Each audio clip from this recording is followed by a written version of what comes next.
تو جب کسی قوم کے اخراجات زیادہ ہو جائیں اور قوم کی آمدنیاں کم ہوں تو یہ توازنی نقطہ نہیں ہوتا اور خطرناک بھی ہوتا ہے۔ توازنی نقطہ تو نہیں ہوتا، کلیئر ہو رہی ہے بات، اور خطرناک کیسے ہوتا ہے؟ یقیناً ہم جانتے ہیں کہ جب کسی قوم کی آمدنیاں تو نیچے رہ جائیں اور اخراجات زیادہ ہو جائیں تو قوم کے اوپر نمبر 1 تو قرضوں کا بوجھ آ جائے گا۔ ظاہر ہے اس کی آمدنی تھوڑی ہے اور اخراجات اسے پورا کرنے کے لیے کہیں نہ کہیں سے یہ جتنا بھی گیپ ہے ہمارا، اسے کہیں نہ کسی طریقے سے یہ قرضہ لینا پڑے گا، اور مقروض ہوتے ہوتے وہ مسلسل مقروض ہوتا چلا جائے گا۔ آج وہ اتنا گیپ پورا نہیں کر سکتا، کل آمدنی تو پھر بھی ہماری اتنی ہی رہنی ہے، کل یہ گیپ اور زیادہ ہو سکتا ہے، کیونکہ ایک تو پچھلا قرضہ ہمیں ادا کرنا پڑے گا اور دوسرا یہ ہے کہ آج کے اخراجات کو بھی پورا کرنا ہے۔ ایک بات تو یہاں یہ طے ہے۔ دوسری چیز یہ ہے کہ اس پوائنٹ سے ہمیں یہ نظر آ رہا ہے کہ قوم کے اخراجات اتنے ہیں، قوم کی آمدنی نیچے ہے، کہ اس کا مطلب ہے کہ کم آمدنی میں رہ کر قوم خرچہ زیادہ کر رہی ہے، قوم یہاں جانا چاہتی ہے، اور قوم کی مجموعی طور پر آمدنیاں اتنی ہیں، قوم اگر اتنا روزگار اور مل جائے اسے، قوم اپنی آمدنی اور بڑھا لے تو پھر ہم توازن میں چلے جائیں گے۔ قوم چاہتی ہے کہ ہمارے آمدنیاں بڑھ جائے تاکہ ہمارے اخراجات اور آمدنیاں آپس میں میٹ کر سکیں، برابر ہو سکیں۔ یہاں آمدنیاں پیچھے رہ گئی ہیں، خرچے زیادہ ہو گئے ہیں، قوم کے لیے یہ حالت اچھی نہیں ہوتی، اور اگر ہم یوں چلے جاتے ہیں تو یہاں بھی یہی ہمیں نظر آئے گا۔ پھر ہم X3 پر چلے جائیں گے اور اس کے مطابق ہمارا خرچہ جو ہے وہ یہ رہ گیا اور ہماری آمدنی جو ہے اوپر چلی گئی۔ اب یہاں الٹ ہو گیا، آمدنی ہماری زیادہ ہو گئی ہے اور خرچے ہمارے کم ہو گئے ہیں۔ اس کا مطلب یہ ہوا کہ قوم کماتی تو بہت زیادہ ہے لیکن وہ خرچ نہیں کر رہی۔ ظاہر ہے کہ اگر آپ کماتے زیادہ ہیں، خرچ زیادہ نہیں کرتے، وہ آپ کے اس آمدنی اور کنزمپشن کے درمیان میں جو ڈیفرنس ہے وہ قوم کی الٹیمیٹلی پروڈکشن میں کمی کا سبب بنا کرتا ہے۔ کیسے بنا کرتا ہے یہ کمی کا سبب؟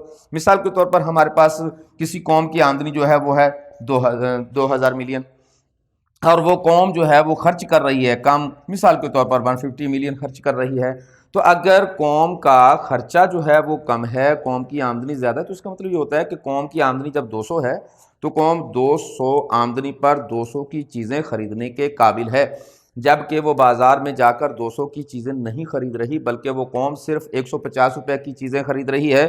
یوں 200 روپے خرچ کرنے کی بجائے وہ صرف 50 روپے خرچ کر رہی ہے، چونکہ وہ خرچہ کم کر رہی ہے، اس کا مطلب بازار سے چیزیں کم خرید رہی ہے۔ جب وہ قوم بازار سے چیزیں کم خریدے گی تو یقیناً چیزیں بن بکے رہیں گی پڑی ہوئی، اور آخرکار فیکٹریاں جن کی چیزیں بن بکے پڑی رہی ہیں بند ہونے پر مجبور ہو جائیں گی۔ جب فیکٹریاں بند ہوں گی تو تاجروں کا کاروبار بھی بند ہو جائے گا، فیکٹریاں بھی بند ہو جائیں گی، فیکٹریاں بند ہونے سے آپ کے بے روزگاری میں بھی اضافہ ہو جائے گا۔ تو یوں اس سطح سے ادھر آ جانا بھی اچھا نہیں ہوتا، اس سطح سے ادھر آ جانا بھی اچھا نہیں ہوتا، چونکہ قوم کے مجموعی طور پر ہم اگر غور سے دیکھیں تو قوم کی آمدنی اور قوم کے خرچے کا جو توازن ہے اسی کو ہم قومی آمدنی کے توازنی سطح کا نام دیتے ہیں۔ اس لیے ہم کہہ سکتے ہیں کہ یہ جو خرچہ ہے یہ دراصل قوم کی مجموعی طلب کا خط بھی ہوتا ہے، اور یہ جو ہے ہمارے پاس یہ مجموعی رصد کا خط ہے۔ یہ مجموعی طلب کا خط کیسے ہوا؟ سمپل سی بات ہے کہ دراصل جب آپ کوئی خرچ کرتے ہیں، جب قوم خرچہ کر رہی ہوتی تو وہ بازار میں جا کے چیزیں خرید رہی ہوتی، اور جتنا قوم کا خرچہ ہے اتنی ہی چیزیں وہ خرید رہی ہے، اور جتنی چیزیں وہ خرید رہی ہے دراصل وہ چیزوں کو طلب کر رہی ہوتی ہے۔ تو قوم کی بحثیت مجموعی اگر ہم جائزہ لیں تو یہ مجموعی طلب کا خط ہی دراصل کنزمپشن کا خط ہوتا ہے۔ جس جگہ پر قوم کی مجموعی طلب کا خط یعنی کہ کنزمپشن کا خط قوم کی آمدنی کے فرضی خط کو میٹ کرتا ہے، کراس کرتا ہے، اسی کو ہم توازنی نقطہ کہتے ہیں۔ اس کے لیفٹ اور رائٹ ممکن ہوتا ہے لیکن اچھا نہیں ہوتا۔ اگر آپ ادھر جائیں گے تو قوم مقروض ہو جائے گی، اور اگر آپ ادھر جائیں گے تو قوم میں بے روزگاری کا، اوور پروڈکشن کا یا بیکار چیزیں پڑی رہنے کا اندیشہ ہو جائے گا۔ تو اسٹوڈنٹس اس کے علاوہ ہمارے پاس جو دوسرا طریقہ ہے وہ ہے بچتوں کا اور سرمایہ کاری کا طریقہ۔ تو چلتے ہیں ہم بچتوں اور سرمایہ کاری کے طریقے کی طرف۔ تو بچتوں اور سرمایہ کاری کے طریقے میں بھی ہمیں دو ہی خط چاہیے۔ یہاں ہم کل بچتوں کا خط اور کل سرمایہ کاری کا خط بنائیں گے۔ آپ جانتے ہیں کہ ہمارے پاس جو سرمایہ کاری ہوتی ہے وہ دو طرح کی ہوتی ہے، ایک آٹونومس انویسٹمنٹ ہوتی ہے اور ایک انڈیوس انویسٹمنٹ ہوتی ہے۔ تو یہاں ذکر جو ہو رہا ہے وہ آٹونومس کا، خود اختیار سرمایہ کاری کا، جو کہ عام طور پر گورنمنٹ کی طرف سے ہوتی ہے۔ یہ ویڈیو بھی میری آ چکی، کائنڈلی اس کو چیک کر لیجئے گا۔ تو قومی آمدنی کی توازنی سطح کے لیے ہمیں یہاں ایک تو سرمایہ کاری کا خط چاہیے جو کہ آپ جانتے ہیں یوں ہوتا ہے، اور ایک ہمیں چاہیے بچتوں کا خط جو کہ یوں ہوتا ہے۔ تو یہ ہمارے پاس سیونگ کا خط اور انویسٹمنٹ کا خط جس جگہ پر ایک دوسرے کو کراس کرتے ہیں، یہی ہماری قومی آمدنی کی توازنی سطح کا تعین کرتا ہے۔ اس کے مطابق کسی قوم کی روزگار کی سطح یا قومی آمدنی کی سطح جو ہے وہ یہ ہے۔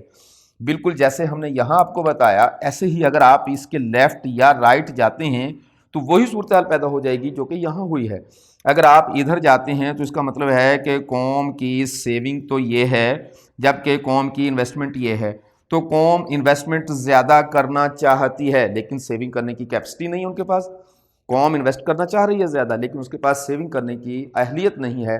اب وہ چاہتی ہے کہ سیونگ بڑھ جائے، سیونگ اسی صورت میں بڑھے گی جب ہماری آمدنیاں بڑھیں گی، تو یہی صورتحال پھر پیدا ہو جائے گی کہ آمدنیوں کو بڑھانا پڑے گا تب جا کے ہماری سیونگ جو ہے وہ بڑھ سکتی ہیں۔ اور اگر ہم ادھر چلے جائیں گے تو پھر بھی وہی صورتحال ہو جائے گی جو کہ اور بھی خطرناک ہے۔ ہماری انویسٹمنٹ جو ہے وہ نیچے رہ گئی ہے اور ہماری بچتیں جو ہیں وہ اوپر چلی گئیں۔ اس کا مطلب یہ ہوا کہ قوم پیسہ زیادہ بچا رہی ہے لیکن وہ جتنا پیسہ بچا رہی ہے وہ سارے کا سارا پیسہ انویسٹ نہیں کر رہی بلکہ بچے ہوئے پیسے کو پھر بچا رہی ہے۔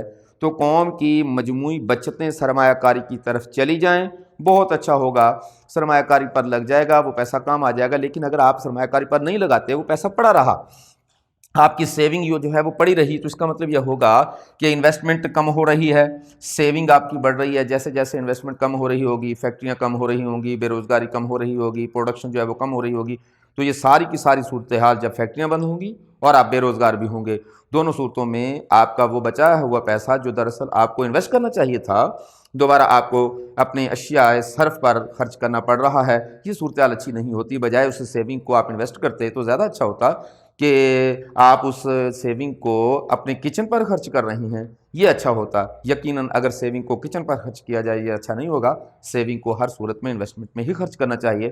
تو اسٹوڈنٹ امید کرتے ہیں کہ ہمارے اس ٹاپک سے آپ کو استفادہ ہوا ہوگا۔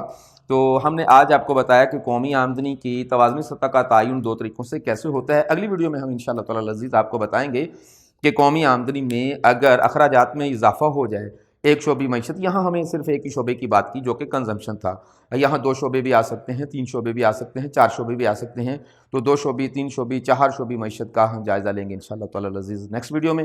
ہمارے ساتھ رہیے گا، اپنا بہت خیال رکھیے گا، ہمارے چینل کو سبسکرائب کرنے کا شکریہ۔